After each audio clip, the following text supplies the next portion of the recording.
negotiated all these back-end deals. I ended up like raising $90,000 without ever winning. When you think of startups, you think of Silicon Valley. We're going to venture beyond the valley and paint a picture of the startup ecosystem and the innovation that happens right here on Gadigal land of the Eora Nation in New South Wales. We're going to feature diverse founders, investors and operators and hear about their origin stories that shaped them, highlights, lowlights, best practice and their visions for the future. Join me as we get a front seat to witness the phenomenal role of these startup superstars. This special live series of Startup Palette Show is proudly supported by Investment New South Wales. Investment New South Wales drives economic growth and prosperity for the people of New South Wales by bringing together business, government and priority markets to deliver on the government's strategic priorities and boost the state's innovation, industry, investment and trade. We would also like to thank Nakatomi, a venture studio for founders. If you have an ambitious idea that needs to be accelerated, Nakatomi are your people. They'll help you scale your business faster than you can on your own by providing you a best-in-class in-house team of strategists, designers, and engineers to help you validate, develop, and launch your bold ideas with confidence and imagination. If you have a promising pitch, reach out and say NiceTo sent you. Let's get started. Welcome to NiceTo's Startup Palette Show Live. Welcome, Bronte. I mean, it's not often we get to talk to world champions in areas outside of startups, so that's kind of cool. But we're here to hear about your entrepreneurial hat, which is, I've had the pleasure of working with you for the last 12 weeks, and it's been incredible. But let's first start with, you grew up in Africa. What was life like in Malawi? Yeah, I grew up in Africa. And then I moved to Australia and Mean Girls had just come out, so you can imagine what my first year of school like and the question I was going to ask. I grew up in Malawi, which is a really small country in Africa. There was one traffic light in my town, but it didn't work. There was often someone holding up red leaves or green leaves for stop and go. It was a very different life than what I came to in Australia, and I immigrated here when I was 7 years old. I come from a family of 5 children, so my parents moved across the world with a 9-year-old, 7-year-old, 5-year-old, 3-year-old, and an 8-month-old in a belly. And no, they didn't know a single person here. They didn't have a job here. They just knew that this was a place where they could find better opportunities for their children and their family. So it was a pretty big move, very different for me. When I first arrived, I used to go out on the street at 5 a.m. on Monday morning, because that's when the rubbish truck came, and it had that little arm that like came down and picked up the bin and like threw it in. I'd never seen anything like it. Like honestly, all the kids would just line up and watch the rubbish truck. So that's where I came from, which is so interesting, Ellie, listening to you talk and thinking about how high you set those dreams and those goals, because I arrived in Australia, and when you're 7 years old, nobody tells you that you're dreaming too big, you can say whatever you want. I arrived in Australia and it was just after the 2000 Olympics. I just watched the Olympic swimmers and I was like, well, that's what I want to do. I'll just do that. Everyone's like, cool, you want to be an Olympic swimmer? Like, go for it, get in the pool, start training, and that's exactly what I did. And so you had never swum before you moved to Australia? No, that's a lie. I swam all the time. I just haven't done like actual training. My grandma used to teach people to swim in a backyard pool. My mom was an artistic swimmer and used to teach the local high school kids. I was only allowed to swim if I kept up with them, so she was like, I was 5, she was like, get in and keep up, or you have to sit on the side. So from 5 years old I was training with the 15-year-olds. People asked me why I didn't do artistic swimming, which was formerly called synchronized swimming. Oh, I love synchronized swimming. Yeah, it's epic, right? So people were like, why didn't you do that? I was like, I did a competition when I was in Malawi and I came 4th out of 4 people. And I also got 3 out of 10 and one of the judges was my mom, so it probably wasn't going to be for me. Speaking of mums, my mum asked if I could ask you if you could teach her swimming, and she's aquaphobic. I said, absolutely not. I would love to teach her swimming. I'm not going to tell her that. Preethi's mom, I would love to teach her swimming. Don't watch this one. But you trained alongside another world champion, your sister. How was the rivalry like at home? Was there rivalry? Yeah, honestly, we're in the middle of raising funds for my new venture, Earthletica, and if I just took $1 from everyone and they asked me about sibling rivalry, I'd already have the fund filled. So I probably should have started. That's a good idea. Yeah, $1. So yeah, I grew up with, obviously I was the second oldest of 5 children. My older sister was also an Olympic swimmer. It wasn't her dream, it was my dream, and then she took it on afterwards. And she was better at it than I was, so love that for me. She made her first Olympic team when she was 15 years old. It's an incredible thing. It's so funny when you're that age, you don't even realize how insane that is. But we always grew up going to swimming in the back of the car, a poor mother driving us at 5 a.m. and us sitting in the back being like, after we go to the Olympics, we're going to buy boats. It's like, firstly, you don't get paid to go to the Olympics, and secondly, like, who sits around planning their life for after the Olympics? But we really had this dream of doing it together, and in 2012, that was my first Olympics and Kate's second, and we qualified for the Olympics together. We did the same event. So in swimming, there's only 2 spaces available for the 50 freestyle, and I had to beat the Commonwealth Games champion and the world record holder in order to take that second spot. So when my sister touched the wall first and I touched the wall second, and we turned around and saw the scoreboard, that's still my favorite moment from all of my career. Like standing on top of a podium, like winning a Olympic medal, hearing the anthem in the stadium is all amazing, but like nothing was like that first moment when we knew we could do it together. And that was really useful for us because we were competing against each other a lot of the time, and for a long time, Kate was unbeaten. Her name's Kate, by the way. Kate was unbeaten internationally for over 2 years, which meant that no one in the world could beat her, but I was training next to her every single day at every local meet. She was there. There was a time I was the second fastest person in the world, and I wasn't even the fastest person in my family. So it could have been a very intense and very crushing environment, and people often were like, don't you just want to like iTunger her? Like, don't you just want to put something in a cereal on the start of the event or something? Like, you're right next to her, you live with her, you could definitely sabotage. But in my mind, having someone who is that good from such a young age next to me in training all the time made me a much better swimmer. Having intense competition, I truly believe, makes you better if you're able to embrace it and step into that space and not be afraid of being beaten. And that is, like, the reason I am a good swimmer is not necessarily because I'm the most talented. It's not even necessarily because I have the best capability. It's because I'm really, really, really good at racing under pressure, because I'm not afraid of getting beaten, because I spent that whole time as I was developing knowing what it was like to come up against something that was almost seemingly impossible, which was beating my older sister. And every day I'd get in the pool and I'd be like, today I'm going to do it. And you just try. And I wouldn't do it. And then I'd come back the next day and I'd try again. And that process was so useful in teaching me how important competition is. And people would be like, Kate came first, you came second. Therefore, if she wasn't there, you would have won. Which is not the case. If she wasn't there, I might have come 8th or 16th, or I might not even have been there. It's so, you can't test the counterfaction, you can't just remove that and then expect that you're going to be the person that wins. So there have been times when I've beaten Kate. There's also been times when we've been in relays together and broken world records together and got to do something truly together, which are like incredible memories we can take for the whole rest of our lives. But it's not always easy to have that competition super close to home, but I found that it's very, very useful. And what was the experience like when you won gold and she won silver? Yeah, I mean, to be honest, the first time that happened, it was a disruption of the status quo, and it was difficult.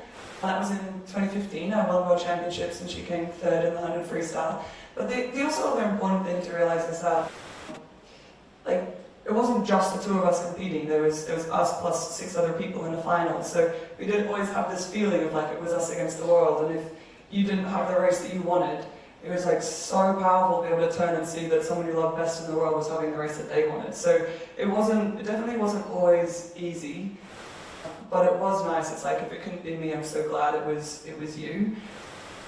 And so in 2015, when I won, like, she was coming back from a shoulder injury, and it was just incredible that she was even there. But it was something to navigate when that role changed, when I finally got up on top of the podium.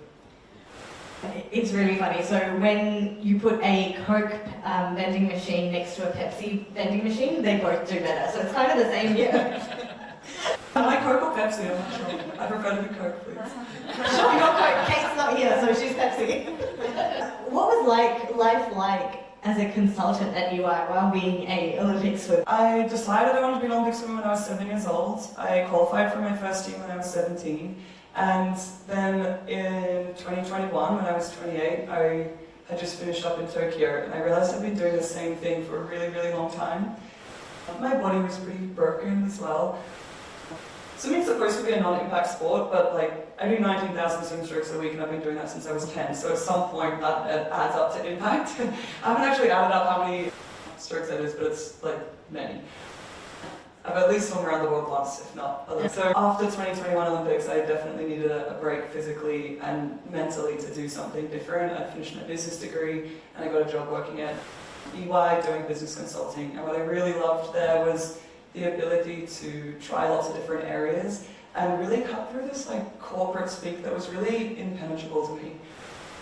I sometimes catch myself using really corporate words now, and I really try and remove them because I feel like there's such a barrier. I thought I didn't understand the world at all. I thought I didn't know anything about business. And then when I got in there, I was like, this is just like sport. This is just like training. This is like when you find something and you're looking for what the problem is because you're looking to how to get the best result. And that's what I've spent like 20 years doing in the swimming pool, like every single day, iterating and trying to find what is the next little bit that I can do to take me to the next level. And if something isn't working, what's a creative workaround for this? It's like, this is just sport. It's just a language that I didn't know. It wasn't the process that I didn't know. So that was very liberating learning that. And I was really fortunate to have some very supportive partners at EY that let me go in and discover that.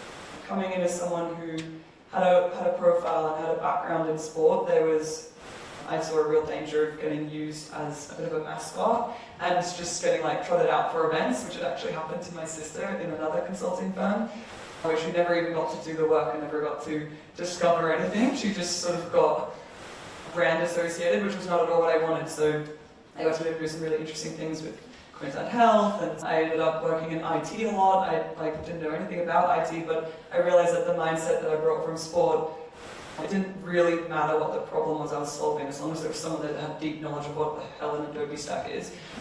I could still help with the process and the things around that. So it was really useful to get into that space, and I eventually got into the sustainability space at EY, and we were looking at net zero offerings and how to help really big companies achieve these goals. And that was that was a really difficult space because no one knew how to get to the goal. They didn't even know where they were to start with. And we were really muddling through this with companies and muddling through it internally. Like, how do we turn these big ships around of companies that have very entrenched supply chains across not just physical product, but even in finance? And like, how do we get to net zero? How do we get to a more sustainable place where they're not even sure where they're heading right now? And it was incredibly complex and also a bit disheartening because the problem seemed so big. It was very hard for companies to commit money to it because they weren't sure how long that money was going to be needed for or how long the project was going to go for. So I really started working in that space, and I ended up taking a step back from it as I was leading in towards Paris Olympics because client work and training for 7 hours a day doesn't really go hand in hand. I can imagine it's a tough gig to juggle. How is Lord Sugar's apprentice? So I did Celebrity Apprentice. Also, yeah, Lord Sugar, which was hilarious. Like, I really tried to avoid calling him Lord Sugar. I don't think I called him that the whole time I was there. I was like, I'm not calling you Lord Sugar. Like, this is definitely not happening. But I did that after 2021 Olympics. I had a few months off, and they're like, do you want to come through this like business show, and you're going to be raising money? And I was like, that sounds great. I love business. Let's give it a go. I've also never asked anyone ever for money in my life, and I don't really want to, but I ended up raising $90,000 for my charity, well, not my charity, but for Carers Australia, which is a charity that looks after the unpaid carers in Australia, which is very close to my heart. And I was the only person on that show who never won a challenge and still raised money. And this is what I love. Like, you're supposed to win challenges and then you get money, and I negotiated all these back-end deals where like I ended up like raising $90,000 without ever winning. The sign of a true hustler. And now Athletica. When was it that Chris reached out to you or slid into your DMs or your manager's DMs? Yes, my business partner Chris. He went on a long shot, him and my other business partner Libby. They had started Earthletica.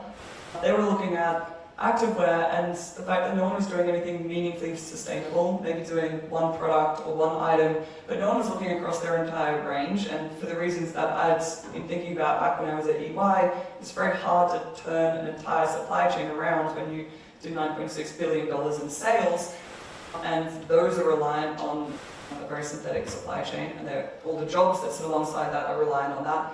Even if you have the biggest motivation in the world, it's taking a very long time to turn it.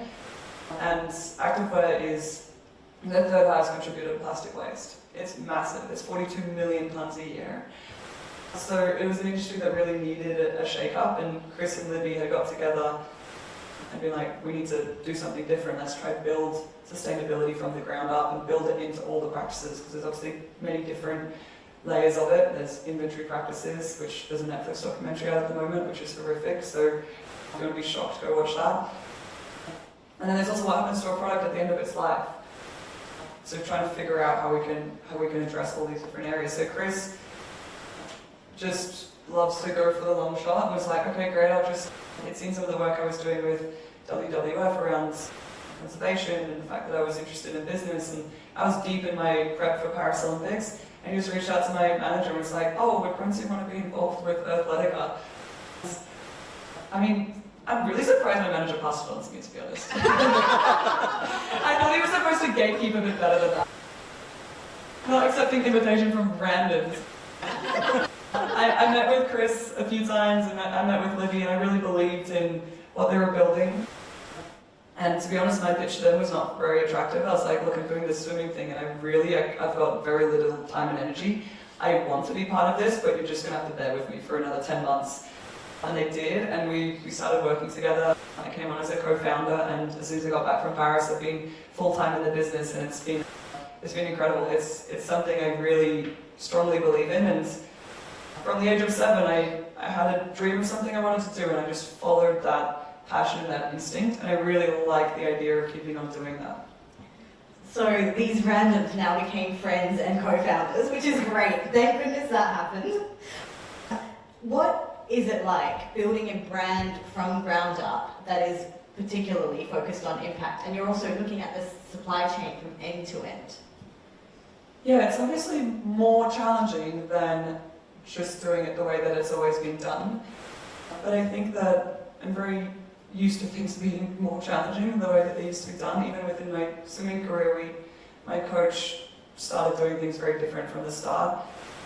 We actually have never done traditionally what used to be before, so I'm kind of used to that mindset. I mean, if we wanted to make just a normal activewear company, we could go out and sample tomorrow and bring things in and be ready to go. Whereas Chris and Libby spent 2.5 years in sampling and finding the right suppliers that had the right quality.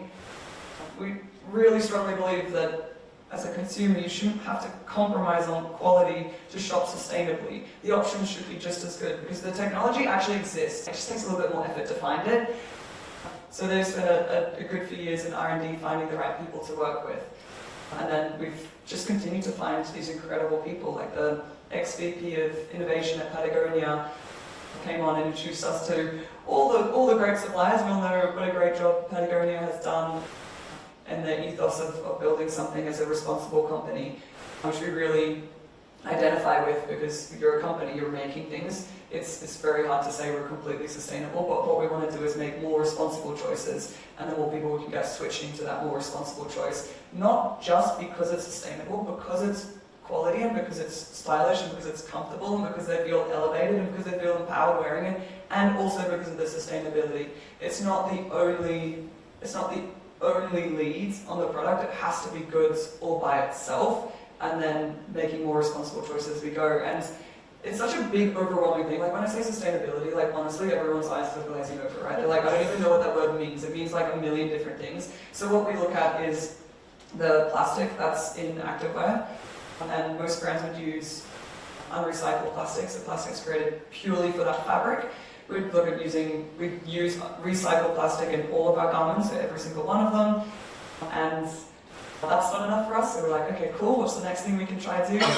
Waterproofing membranes on jackets. Those are all from PFAS, which is a forever chemical that literally never breaks down.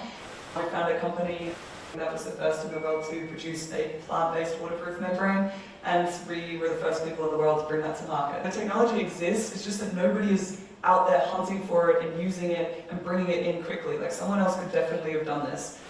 We just found the right people and have the right motivation, the right team to do something in 6 months that other brands are going to take 4, 5, 6, 7 years to do. So what are we expecting for Earthletica next year? We're expecting very big things for Athletica. We're going to seed round raise early next year, being able to expand into new markets with that raise, being able to invest in new products and bring out new innovations. We're already working on what those innovations could be. There's garment-to-garment recycling, like in the horizon. We're starting to be able to see this. So bringing those technologies to market, growing our customer base. We still got a lot of growth to do here in Australia as well, but as Ellie was saying, like, US is a very big market. We'll definitely have to keep an eye on those tariffs, but there's other markets too. Like, Asia is a massive market for activewear, and then Europe is also a massive market when it comes to sustainability and how they think about that. So we're looking at all those markets. US is an obvious lead for us. Just keeping an eye on that political landscape and making sure that we've got other strategies in place as well. Thank you, Bronte. How much of your life do you believe you've created, curated, or chanced upon? I mean, I think that, like Ellie said, it's very much at the beginning, it's chanced upon. For instance, I moved to Australia. I lived in this tiny little suburb in Brisbane, and I used to walk down the road to this tiny swimming pool that was 25 meters long and 4 lanes. It was small, and at that swimming pool, which was just for primary school kids, I ended up meeting my coach, who took me to 3 Olympic Games and coached me for 21 years. And that was just complete chance. Like, that was just pure fortune of being in the right place at the right time. Yes, I had to do all the work, and yes, I had to get myself there, but it definitely was happening. So I think it's more, for me, I more think about like taking advantage of the opportunities that I've been granted, and there's definitely been a lot of opportunities. Even coming from Africa to Australia was an incredibly difficult thing for my family to do, but it opened opportunities up to me more than I ever would have had. So I think coming from that background of seeing what poverty really looked like and seeing how hopeless that could make people really made me want to grab every single opportunity. So my answer is initially yes to pretty much everything, and then I look deeper and see whether I wanted to stick by that answer, but it's always yes. That's why you said yes to Chris. Yeah, Your manager said yes to Chris. I think Chris's answer might be curate, but we'll ask him later. Yeah. But thank you so much, Bronte. Thanks for tuning in to the Startup Power Show. If you had a blast listening to this episode, come on board and join our incredible cheer squad. Spread the startup love by sharing the episode with your friends, leave us a review, or drop us your valuable feedback, comments, or burning questions. Stay tuned for our next episode, where we'll shine the spotlight on another startup superstar. I'm Preeti Mohan, and I look forward to seeing you next time.